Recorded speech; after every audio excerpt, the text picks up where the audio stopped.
Irmãos, antes da ministração, eu estava pensando algumas coisas aqui em relação àquilo que a gente vai estar ministrando hoje.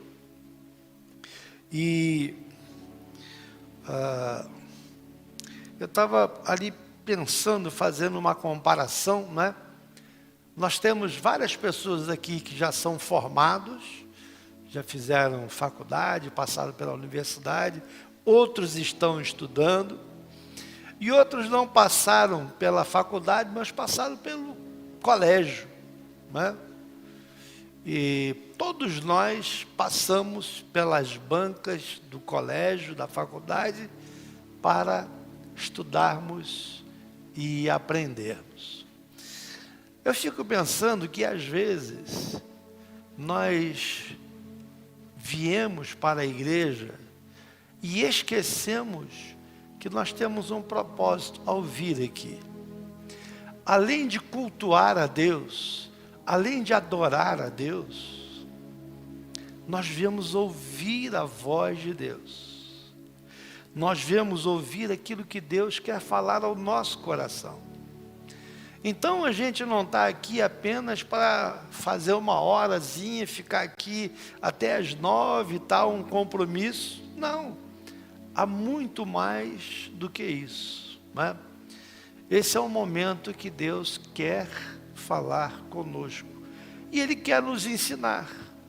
Porque é possível que você entre aqui e saia, entre e saia, entre e saia, e não aprenda, porque talvez você entre aqui não com o propósito de aprender, apenas como um compromisso social. Hoje é domingo, é dia de igreja, que aliás, muitas pessoas vão à igreja nessa mesma intenção, como um compromisso espiritual, social. Mas eu queria que você, ao entrar aqui, você pedisse que Deus falasse ao seu coração, que você fosse ensinado, que você aprendesse a palavra, não é? Porque a intenção, ninguém vai para uma faculdade passar lá 4 anos só para ouvir o professor, não, você tem um objetivo de se formar, de ser, não é, capacitado naquela matéria, não é? E eu gostaria que você estivesse pensando nisso nessa noite. Eu tentei colocar um tema aqui, né, um título na palavra de hoje, e eu pensei no seguinte título: Vivendo para Cristo e não para os homens. Só o título já dá uma mensagem, porque há muitas pessoas que elas estão vivendo para os homens. Elas estão pensando em dar satisfação aos homens.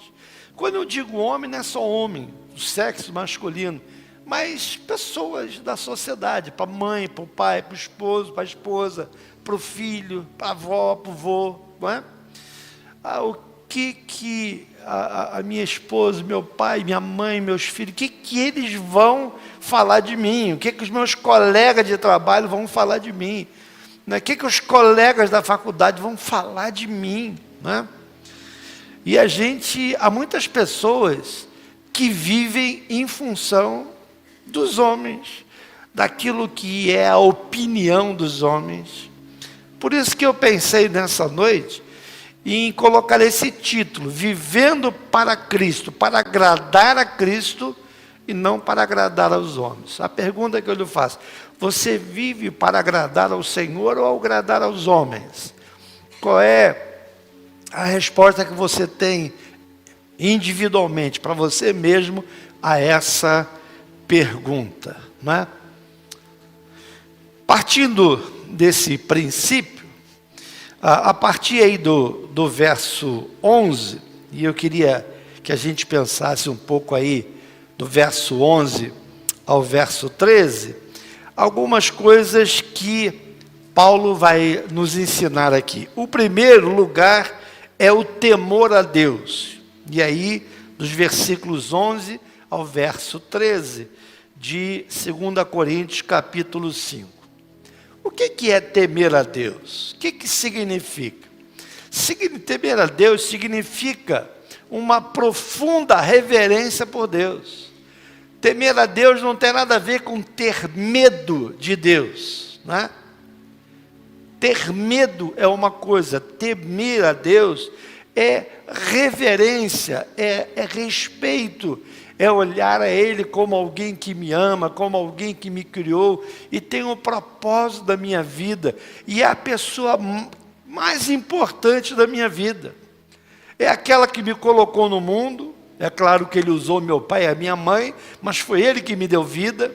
E é Ele que vai chegar o momento que vai puxar a fichinha assim e vai dizer: vem que está na hora, vem para cá para a gente conversar aqui. Não é? É Ele que um dia eu vou estar diante dEle para prestar contas da minha vida. Não é? Aqui particularmente, quando Paulo vai falar de temor, é visto aqui em função, obviamente a Bíblia fala isso, do tribunal de Cristo, ante o qual teremos que comparecer. Hoje lá na nossa classe, né, dos novos alunos, e a gente lembrou até o nome antigo da classe dos catecúmenos, né? É um nome que quando eu era da classe dos novos crentes, chamava classe de catecúmenos, né? Então a Bíblia diz que um dia nós vamos comparecer diante de um tribunal de Cristo. E é por isso que a gente tem que decidir a quem a gente vai servir. Não é? A quem nós vamos dar realmente satisfações da nossa vida. Pois bem, uma vez que todos nós vamos comparecer diante de Deus para prestar contas da nossa vida, resta-nos saber o quê? Como nos prepararemos? Como é que eu vou me preparar para chegar diante do tribunal de Cristo? E nesse texto que a gente abriu aqui, né? 2 Coríntios 5, a partir do verso 11, Paulo vai oferecer 3 respostas a essa pergunta. Qual pergunta? Como é que eu vou me preparar para o tribunal de Cristo? Um dia eu vou comparecer diante dele. Todos nós, crentes e incrédulos, vamos comparecer diante dele. Então, primeira resposta que Paulo vai trazer está aí no verso 11. Tema a Deus e mantenha a consciência limpa diante dos homens, né? Somente aqueles que temem a Deus podem manter a consciência limpa diante dos homens. Paulo, é interessante a gente observar o apóstolo Paulo, ele andava de uma forma íntegra, tanto com Deus como com os homens. E ele fazia isso exatamente porque ele temia Deus. Por isso, nada tinha a esconder dos homens. É interessante, quando você teme a Deus, você não tem nada a esconder dos homens. Por quê? Como assim? É porque você sabe que Deus conhece o teu interior, a tua vida, melhor do que você conhece. Então, se você tem essa consciência, não é? Esse temor a Deus, você não tem que... Não é dizer que você vai ser perfeito, porque a gente já aprendeu, não é? Que só vamos ser perfeitos quando formos transformados e tivermos corpos semelhantes ao que Jesus teve depois da ressurreição.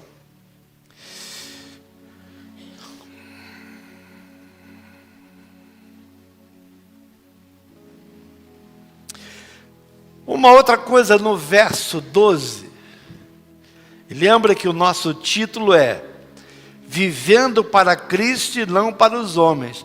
Olha agora o verso 12.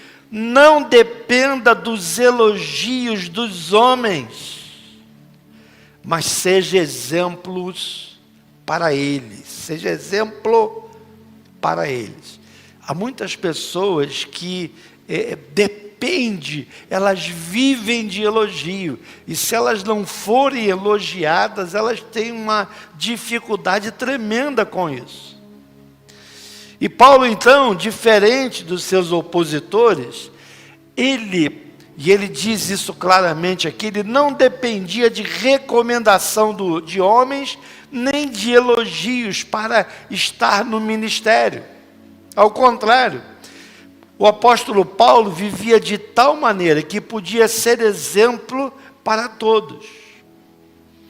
E a gente percebe isso aqui no verso 12. Não nos recomendamos novamente a vós outros, pelo contrário, damos-vos ensejo de vos gloriardes por nossa causa, para que tenhais o que responder ao que se gloriam na aparência e não no coração. Aí Paulo está falando que há muitas pessoas que se gloriam daquilo que elas aparentam ser. Mas Paulo não se gloriava daquilo que ele aparentava ser, mas daquilo que ele era, devido ao temor que ele tinha de Deus. Paulo não se gloriava das suas credenciais como apóstolo, né? Nem procurava se autoafirmar perante qualquer igreja, e aqui no caso aos coríntios. Mas simplesmente a vida de Paulo era sustentada pela sua integridade pessoal. Quando nós procuramos viver uma vida de integridade, com temor a Deus, dificilmente a gente vai ter problemas com as autoridades, com outras pessoas, com os homens, de uma maneira geral, não é?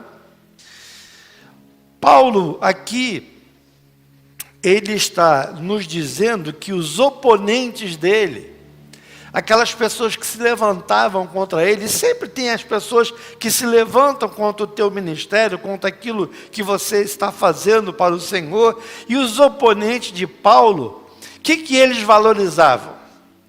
Escuta, qual é a sua carta de recomendação?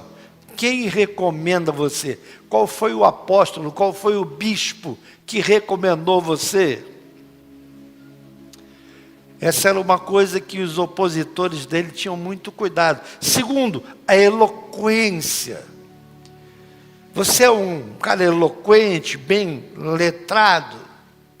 A terceira, o nascimento e herança judaica. E os judeus, principalmente os sacerdotes, né? Os fariseus, eles davam muito valor à questão de você é filho de quem? Qual a sua descendência? Eles batiam no peito para falar, nós somos descendência de Abraão. E Jesus, quantas vezes, e Paulo também, falou que a descendência de Abraão não tinha a ver com a descendência física, mas sim a descendência na fé que Abraão depositou em Deus e como Abraão andou em fé com Deus, né?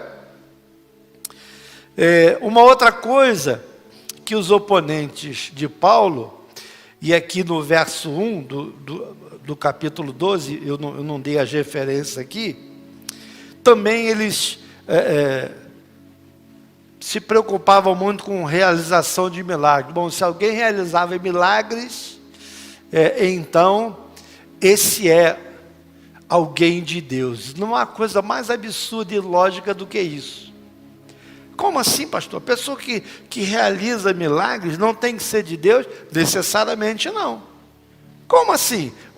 Vocês esqueceram que Jesus disse que vai chegar um momento em que ele vai separar os bodes das ovelhas, não é? E alguns ele vai dizer assim, vinde a mim para aquilo que vos está preparado, mas por outro grupo ele vai dizer assim, apartai-vos de mim, vós que praticais a iniquidade, eu não vos conheço. E aí eles argumentam, mas como o senhor não conhece a gente? Nós estávamos na tua casa, nós profetizamos em teu nome, nós expulsamos demônios, fizemos milagres. Como é que o senhor não conhece? Não vos conheço, apartai-vos de mim. Olha que coisa interessante, né? É por isso que a gente costuma dizer que não se conhece um crente pelos dons. Se conhece um crente pelo fruto do Espírito. Não pelos dons, se ele fala em línguas, se ele cura, se ele profetiza e tal. Não que isso não seja de Deus, mas a Bíblia diz que é pelo fruto que nós vamos conhecer a árvore que está dando aquele fruto. É verdade que visões e revelações sempre fizeram parte da vida de Paulo, mas ele nunca exibiu isso como essas experiências como um distintivo de autoridade apostólica. Paulo dava mais ênfase à sua vida de integridade do que os sinais. E olha que a gente vai encontrar muitas coisas, Paulo até ressuscitando aquele menino Eutico, né? Quando ele cai lá do terceiro andar e morre. Paulo estava interessado não em se promover, mas em expandir a igreja de Cristo. Agora voltando para o verso 13. Olha o que ele vai dizer aqui. Porque se enlouquecemos é para Deus, e se conservamos o juízo é para vós outros, Corintos, né? Os coríntios. O que ele quer, em suma, dizer para mim e para você? Olha, não se desencoraje com as críticas dos homens, mas viva para a glória de Deus. Você é alguém que se desencoraja com a crítica dos homens? Você está fazendo alguma coisa para Deus, alguém começa a criticar e você fica desencorajado? Se isso acontece, pare de fazer isso.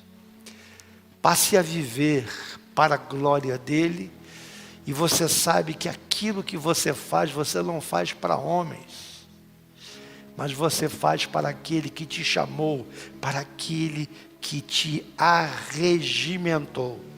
Os críticos de Paulo consideravam um louco, está aqui o verso 13. Eles consideravam Paulo um louco. A palavra grega usada pelo apóstolo aqui indica um desequilíbrio mental. É como se estivesse fora de si ou enlouquecer. Era disso que Paulo era acusado. Agora, perseguia a igreja. Lembram? Antes dele se converter, Paulo estava louco, perseguindo a igreja de Cristo. Aí sim, mas seus inimigos diziam que Paulo havia perdido o juízo desde a sua conversão. Depois que Paulo entrou nessa religião aí, do cristianismo, ele simplesmente ficou louco. Em Atos 26, 14, Paulo vai falar sobre isso aqui, não é? Em Atos 26, 14.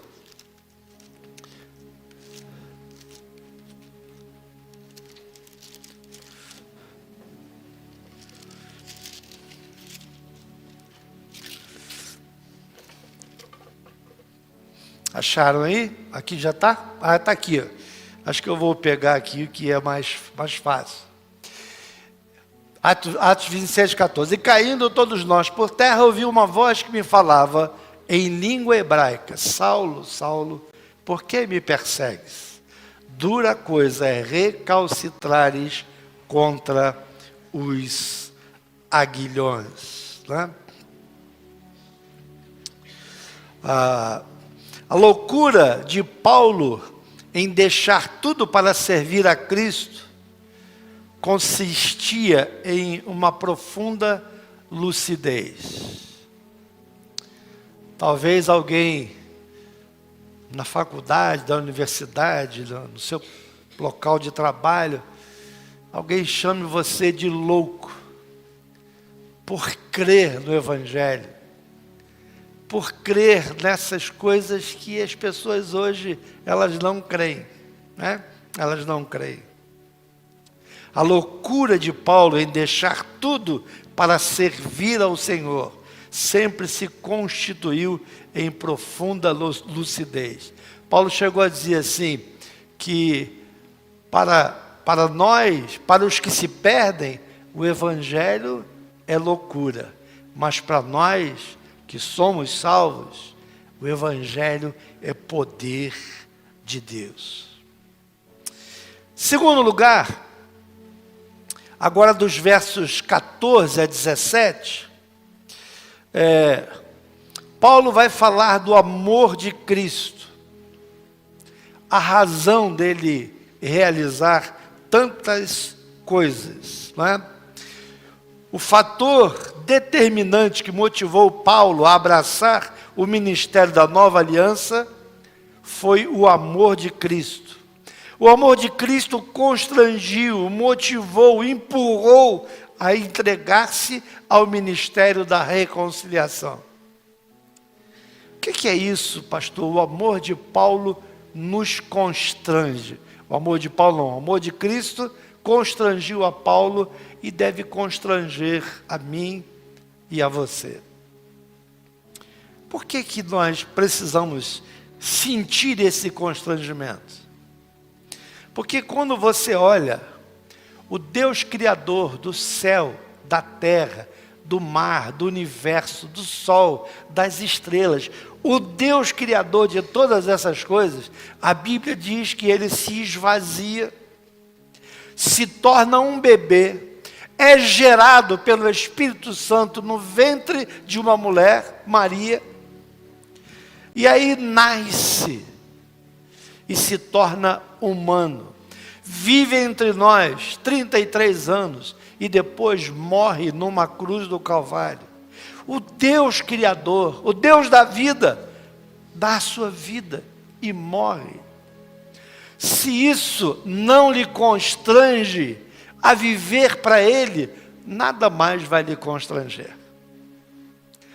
Que amor é esse de um Deus que deixa a sua glória e vem ao mundo e se torna um simples mortal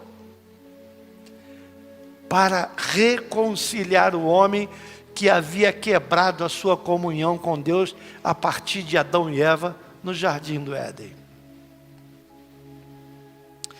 O amor de Cristo era o fator que constrangeu a Paulo. Um escritor e teólogo, Ray Stedman, ele diz que a motivação certa para os atos da vida cristã é o amor e não o dever. O que é isso, pastor? Interessante o que diz aqui o Ray Stedman. A motivação certa para os atos da vida cristã é o amor. Você está aqui por dever ou por amor? Se você está aqui por dever, você podia estar em casa. Mas se você está aqui por amor a Deus, a Jesus, você está no lugar certo. Aquilo que você faz, você precisa entender e fazer por amor. Porque olha, imagine que alguém fizesse alguma coisa por causa de um pastor.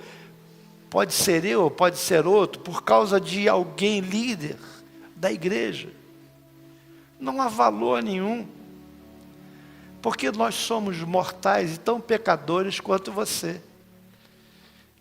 Mas o que deve nos constranger é o amor. O que deve fazer a minha mudança de vida é entender esse amor inimaginável de Deus por mim.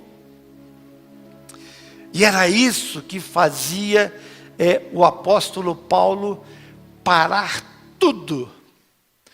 Inclusive nós entendemos que Paulo abriu mão até daquilo que Deus disse que era bom. Deus falou assim: não é bom que o homem viva só, far-lhe-ei uma auxiliadora. Entretanto, Paulo Paulo abriu mão daquilo que Deus disse que era bom e ele vai viver o resto da vida dele. A gente não sabe se ele era viúvo ou se ele era solteirão. Os teólogos não chegam a uma conclusão exata. Mas uma coisa, ele havia decidido viver sozinho para ter mais liberdade e tempo para servir ao Senhor. O amor torna mais fácil a obediência. O amor tem prazer em fazer aquilo que agrada ao seu amado. Quantas vezes, a gente não faz alguma coisa pela nossa amada, pelo nosso amado, Seja ela a namorada ou namorado, seja o esposo, a esposa, Não sei se algum de vocês já teve aquela história de a esposa grávida de noite fala assim: olha, eu quero comer uma maçã do amor. Onde é que eu vou comprar? Se vira, vai procurar aí. E quantas vezes o marido não sai de casa para tentar fazer aquele pedido? A minha mulher, por exemplo, eu fui na Pé de Guaratiba, ela falou: traz maçã do amor. Eu dei esse exemplo porque é recente para mim. Só que cheguei lá, não achei a tal da maçã do amor. E aí? Não achei. Mas muitas vezes nós procuramos agradar ao amor da nossa vida. E Cristo é esse amor. É o amor maior da minha vida, da sua vida. Cristo morreu para que vivêssemos por meio dele, para ele, com ele, e ainda para que experimentássemos a realidade da nova criação. Agora eu queria examinar com vocês mais 4 pontos aqui a partir do verso 14.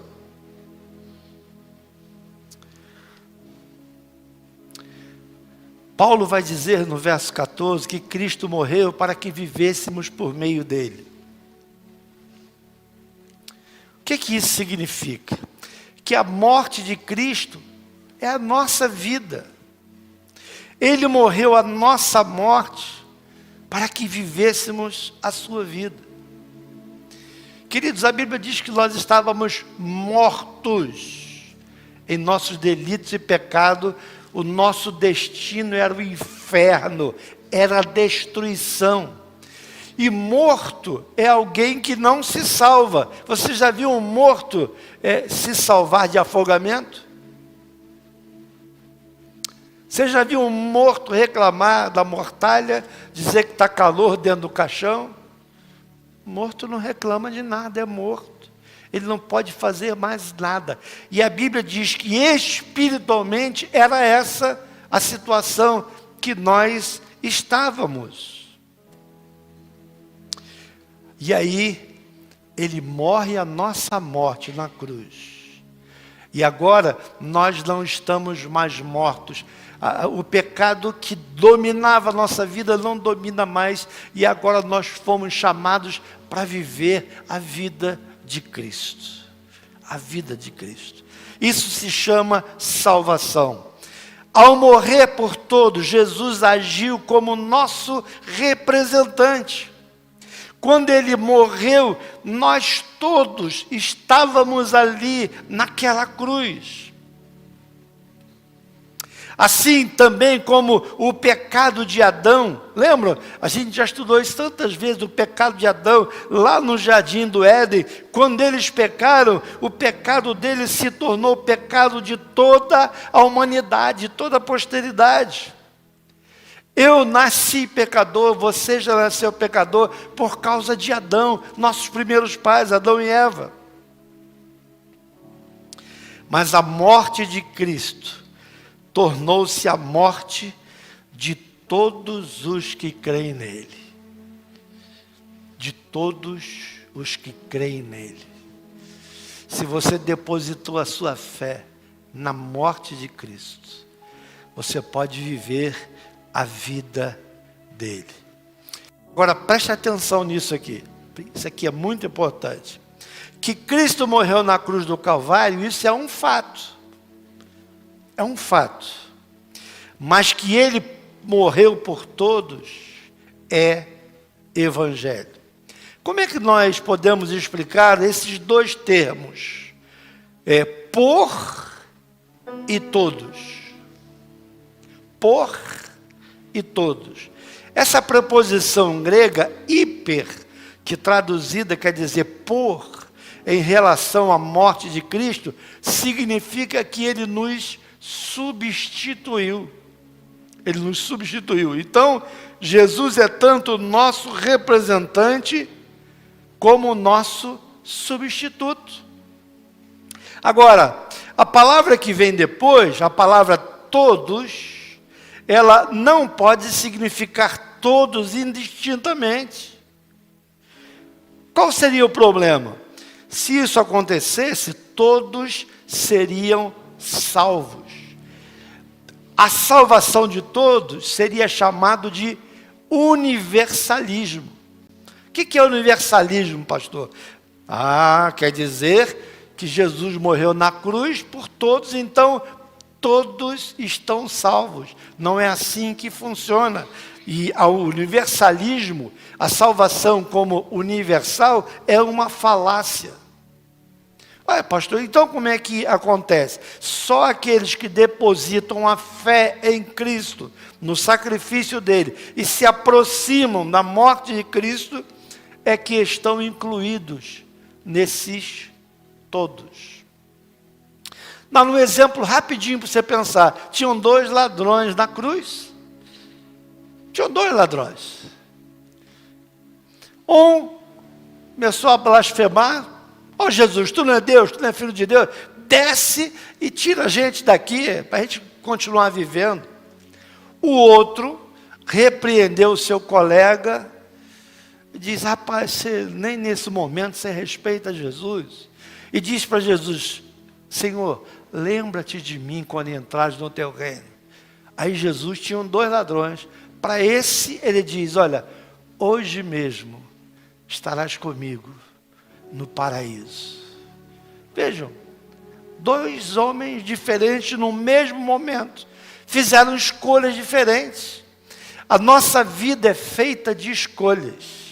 O que eu escolho hoje vai influenciar a minha vida amanhã. É igual semeadura. Aquilo que você semeia hoje é o que você vai colher amanhã, né?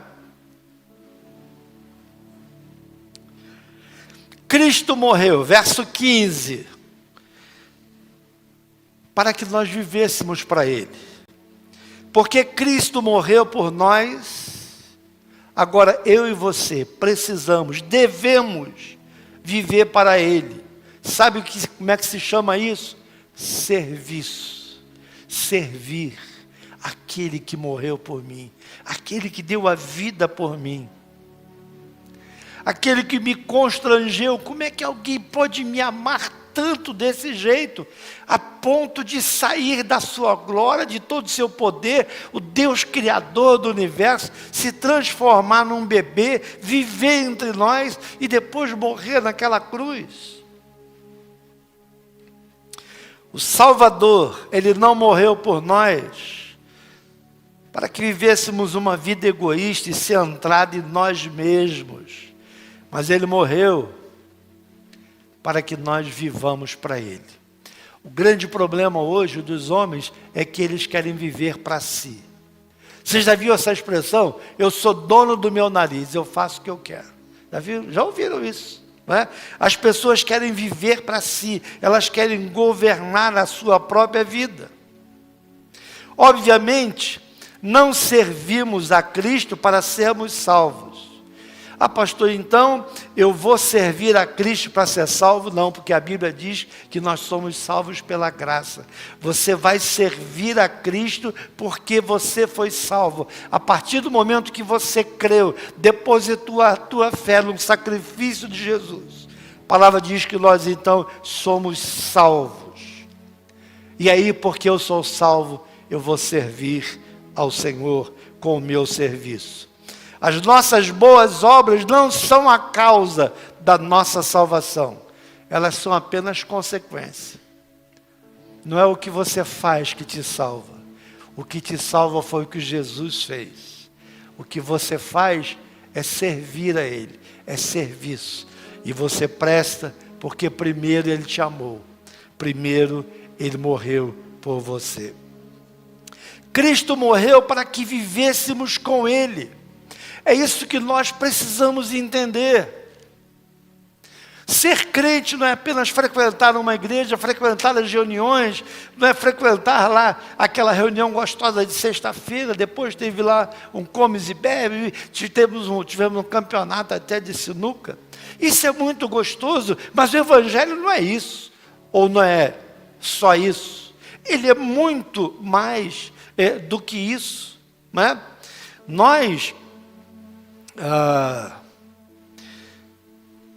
Cristo morreu para que vivêssemos com Ele, está no verso 16. Antes conhecíamos a Cristo apenas de ouvir falar pelas luzes da nossa razão e pela nossa intuição do Espírito. Mas quando eu me encontro com Jesus, agora eu começo a conhecê-lo pela sua própria revelação. É por isso que você está aqui, meu irmão. É por isso que você que nos assiste pela internet, é por isso que nós nos reunimos aqui para estudarmos a revelação, para entendermos o projeto de Deus para a nossa vida. Nós não viemos aqui apenas, como disse no início, para cumprir um compromisso. Esse conhecimento de Deus, da sua palavra, pessoal e transformador de Cristo, transforma o nosso relacionamento com Ele e com os outros. Sabe o que Deus quer? É que a partir do momento que o nosso relacionamento com Deus é mudado, o nosso relacionamento com as pessoas que nos cercam também muda. Porque o relacionamento que eu tenho com Deus, se ele for bom, o meu relacionamento com as pessoas ao meu redor vão ser bons também.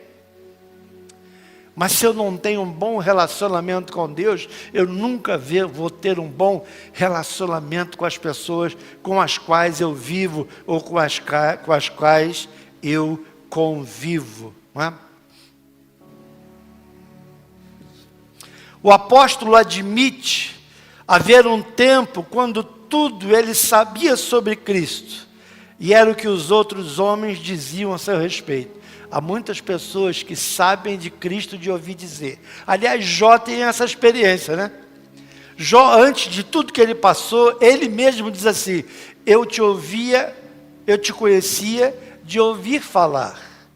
Mas depois que Jó teve toda aquela experiência tremenda, ele diz assim: agora os meus olhos te veem. E aliás, de passagem aqui, muitas vezes, as situações difíceis pelas quais passamos, é para nos quebrantar, e muitas das vezes, para nos chegarmos mais perto de Deus. Porque enquanto não somos quebrantados, nós achamos que somos suficientes, que não dependemos de ninguém e principalmente de Deus.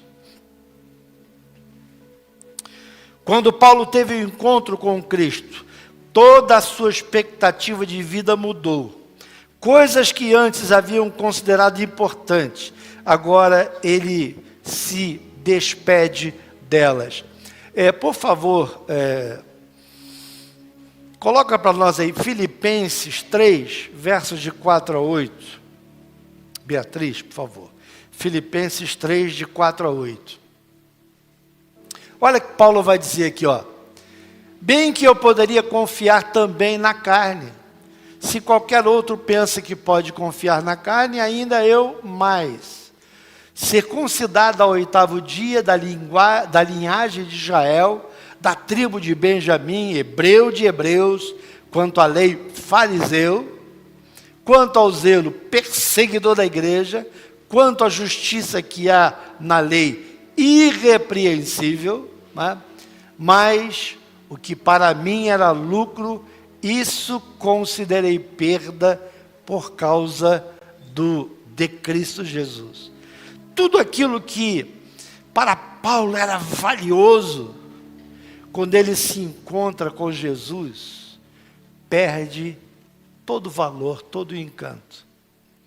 E é exatamente isso que precisa acontecer na minha vida, na nossa vida, daqueles que tiveram encontro com Jesus. Aquilo que era excepcional, aquilo que você não podia imaginar, deixando de lado. Quando você tem um encontro com Cristo, essas coisas perdem o valor. É o que Paulo diz aqui. Ele considerava muitas coisas. Ele era judeu, descendente de hebreus, e ele era circuncidado. Ele tinha um monte de coisa, um monte de valores religiosos. Mas quando ele se encontrou com Jesus, aquilo tudo passou a ser refúgio. Perdeu o valor. Ele não se orgulha mais da posição humana. Quantos de nós nos orgulhamos da nossa posição humana? Apenas o orgulho dele agora, se é que podemos chamar assim, é a sua posição diante de Deus, que é o dom da graça. Novamente, o teólogo, escritor Ray Stedman, diz que talvez a melhor evidência de que a nova aliança está operando em nós é a mudança que ocorre em relação à maneira como vemos os outros. Interessante, quando temos um encontro com Cristo, nós começamos a ver os outros de uma forma diferente de que nós víamos antes, não é? Sua posição, sua cor, seu sexo, a riqueza, não é? Essas coisas deixam de ser importantes. Eu passo a vê-lo agora como um servo de Deus, uma serva de Deus, uma criatura de Deus. Verso 17. Cristo morreu para que vivêssemos a realidade da nova criação. Um outro escritor, William MacDonald, entende que Paulo não está falando aqui sobre novos hábitos. Esse versículo 17 é muito conhecido, né? Se alguém está em Cristo, nova criatura é. As coisas antigas se passaram, eis que tudo se fez novo. E para o teólogo e escritor William MacDonald, Paulo não está aqui falando sobre novos hábitos, pensamentos ou desejos daquele que agora está em Cristo. Paulo não estaria descrevendo a prática do cristão, mas a posição. O que Paulo está destacando aqui, e a gente estava levantando isso nos teólogos, em alguns livros. Realmente, o que Paulo está dizendo, que se alguém está em Cristo, eu estou agora num outro patamar. Não tem nada a ver com o Flamengo, não, viu? Que o Flamengo começou a negócio de patamar, se deu mal. Esquece do Flamengo lá. Mas o outro patamar é que agora nós estamos numa posição em Cristo Jesus. A minha posição agora é de alguém que está em Cristo. E porque eu estou em Cristo, eu já começo a prever as novidades do reino, aquilo que vai acontecer no reino, para onde o Senhor vai me levar. Porque Paulo não está falando, porque senão a gente teria que entender assim, se alguém está aí, Cristo é nova criatura, então a pessoa não peca mais, e a gente sabe que não é verdade. Nós estamos ainda sujeitos, enquanto nessa carne, a pecarmos, né? Mas ele diz que nós já começamos a viver na expectativa daquilo que vamos viver na eternidade. Também concordando com esse pensamento, o Fritz, que deve ser alemão, Heineken, que não tem nada a ver com a cerveja, né? Diz que não há aqui a ideia de mudança do passado da pessoa, mas sim uma mudança de posição em relação a Deus e o mundo. Agora eu não estou mais preso ao mundo, a minha posição agora está em Deus. E por causa disso, né? O Espírito de Deus começa a agir na minha vida e eu vou me tornando uma nova criatura. Estar em Cristo é participar antecipadamente da nova criação de Deus, daquilo que nós vamos experimentar na eternidade. É ter um gosto antecipado da restauração de todas as coisas. É pertencer a uma nova ordem. E aí,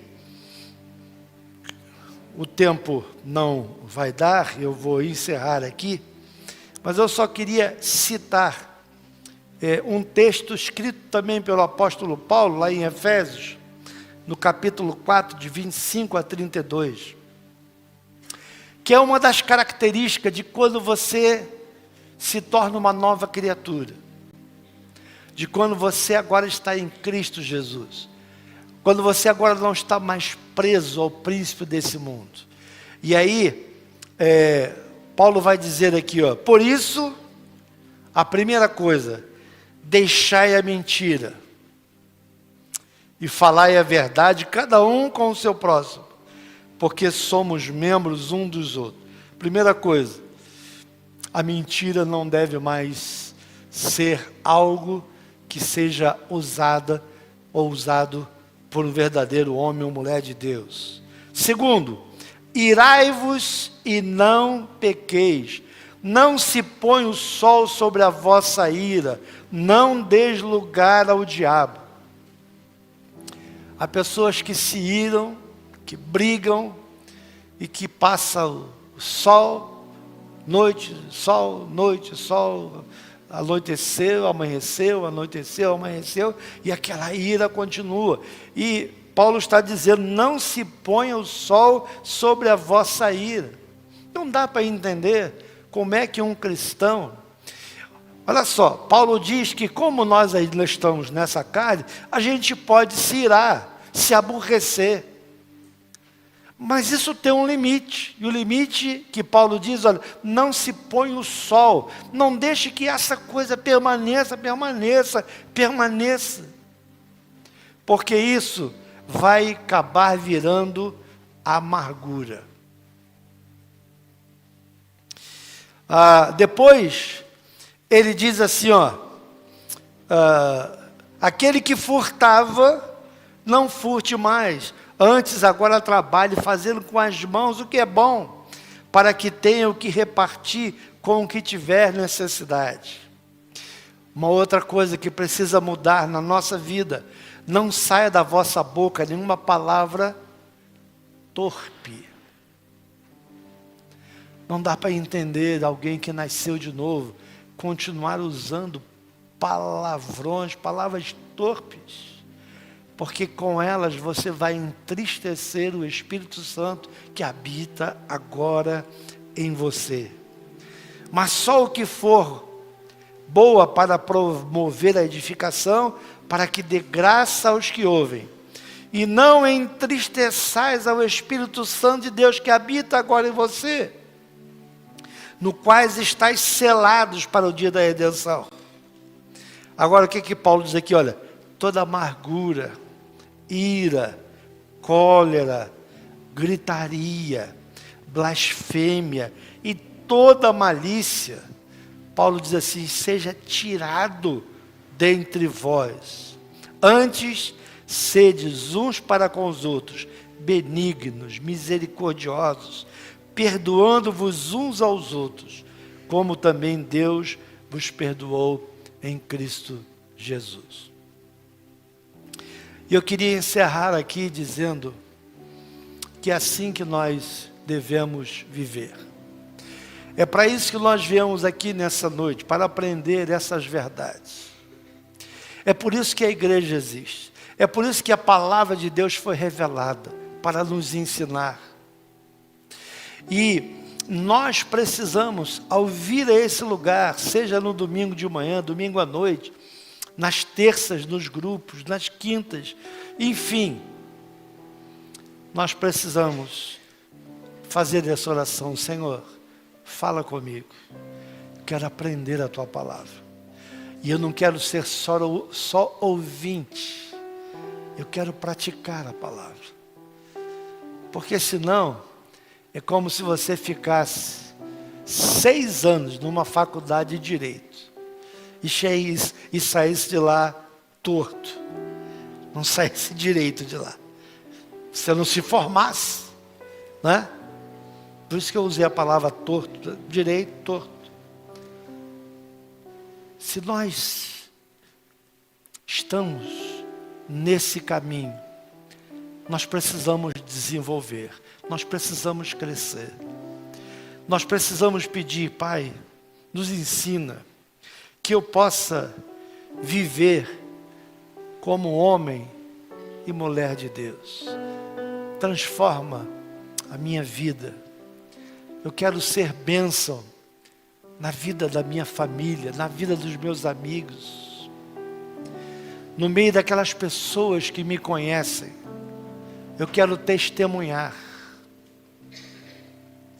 A ideia é as pessoas olharem para você e dizer assim: o que aconteceu com aquele homem? O que aconteceu com aquele jovem? O que aconteceu com aquela mulher? Ele está diferente. Ela está diferente. E aí você vai poder dizer, você vai poder testemunhar: encontrei alguém que mudou a minha vida. Encontrei alguém que me amou tanto, que eu agora não vivo mais para mim, eu vivo para Ele. E eu não vou importar.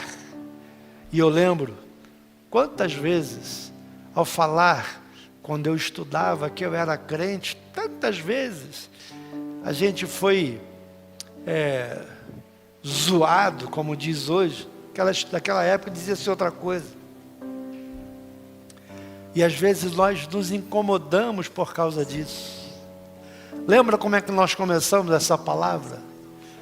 Um dia você vai ter que dar satisfação, não é os críticos do dia a dia da sua vida.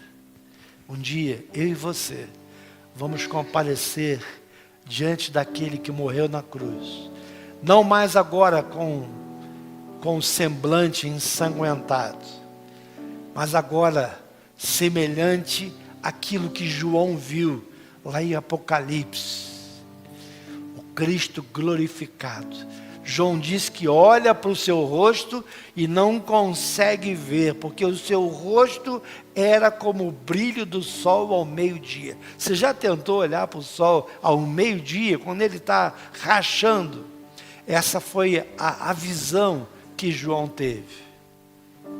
Aquele que se fez pecador, morreu a nossa morte, hoje Ele está à direita do Pai, e Ele é o nosso advogado, e Ele é aquele que espera que vivamos uma vida que venha valer a pena. Que Deus nos abençoe. Vamos ouvir uma canção, e depois vamos orar encerrando o culto dessa noite.